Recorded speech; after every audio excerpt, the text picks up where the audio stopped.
ওয়ালা মাওলানা।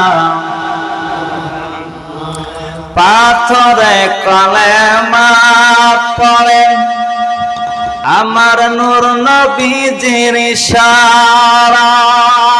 ঠিক কিনা জোরে বলে, এ পিছনে ভাড়া জোরে বলেন ঠিক কিনা।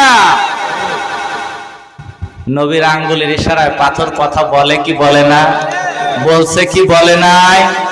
আবু জেহেল বাটপার, আবু জেহেল বাটপার হাতের ভিতরে কিছু পাথরের কণা নিয়ে সে বলে, আব্দুল্লাহর বেটা মুহাম্মদ, আমার হাতের মধ্যে কি আছে যদি বলতে পারো, আমি সত্যি সত্যি কলেমা গ্রহণ করে মুসলমান হয়ে যাব।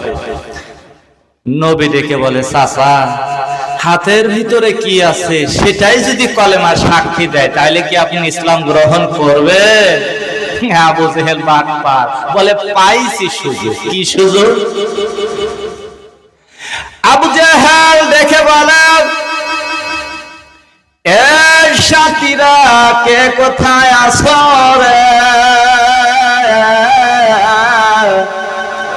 তাড়াতাড়ি আসো, আজকে আব্দুল্লাহর বেটা মুহাম্মদকে অপমান করার চান্স পাইছি, কারণ আমার হাতের ভেতরে আছে পাথরের কণা, এটা কশিন কালেও কথা বলবে না। সমস্ত নেতারা সাথে সাথে হাজির। আজকে নবী মুহাম্মদুর রাসূলুল্লাহ সাল্লাল্লাহু আলাইহি ওয়াসাল্লামকে অপমান করবে, পাথরে কথা বলে না, এটা তাদের ধারণা। ঠিক কিনা জোরে বলেন। আপনার নবী আমার নবী দেখে বলতেছে, চাচা আপনার কথায় কিন্তু এক টাকা লাগবে, আপনি যদি পালায়া যান দৌড়ায় কাজ হবে না, আপনার কিন্তু ইসলাম গ্রহণ করাই লাগবে। সমস্ত নেতারা এইভাবে দাঁড়িয়ে আছে। যখন নবী আমার আবু জেহেলের হাতের দিকে শুধু আঙ্গুল মোবারক দেখে ইশারা দেয়, ওই হাতের ভিতর থেকে জবাব আসে, লা ইলাহা ইল্লাল্লাহু মুহাম্মাদুর রাসূল সাল্লাল্লাহু। পাথরের ভেতর থেকে যখন আওয়াজ আসে হাতের মুষ্টির মধ্যে থেকে, আবু জেহেল ছুড়ে দিয়ে মারছে দৌড়, আর ডেকে বলে, ও মক্কাবাসী জানো নাকি আব্দুল্লাহর বেটা মুহাম্মদ এত বড় জাদুকর আমার জানা ছিল না। নাউজুবিল্লাহ কর। নবী কি জাদুকর? এ পিছনে ভাড়া, নবী কি জাদুকর? বলে যে জাদুকর, কারণ পাথরের মধ্যে থেকে কথা বলাইলে হয়তো সাধারণ কোন জাদুকর নয়। সে কি আর ইসলাম গ্রহণ করছে? পরে পাথরে কলেমা পড়ে আমার নূর নবীজির ইশারায়, উস্তুনে হান্নানা কান্দে দয়াল নবীর বিরহে। উস্তুনে হান্নানা নাম শুনছেন আপনারা? একটা খেজুর গাছের টুকরা। কিসের টুকরা? একটা খেজুর গাছের টুকরা নবী আমার হেলান দিয়া খুতবা দিতেন। সাহাবীদের অবস্থা যখন ভালো হয়ে গেল, ওই উস্তুনে হান্নানা খেজুর গাছের টুকরা সরায় একটা মেম্বার বানিয়ে দিয়েছে।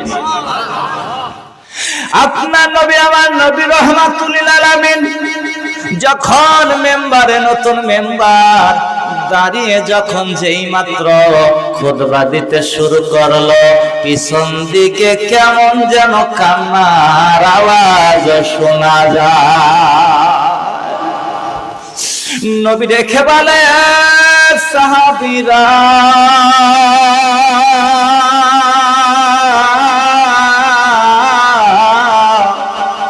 কে কান্দো, সাহাবীরা কে কান্দো? সাহাবীরা দেখে বলে, ইয়া রাসূলুল্লাহ, ইয়া হাবিবাল্লাহ, নবী গো,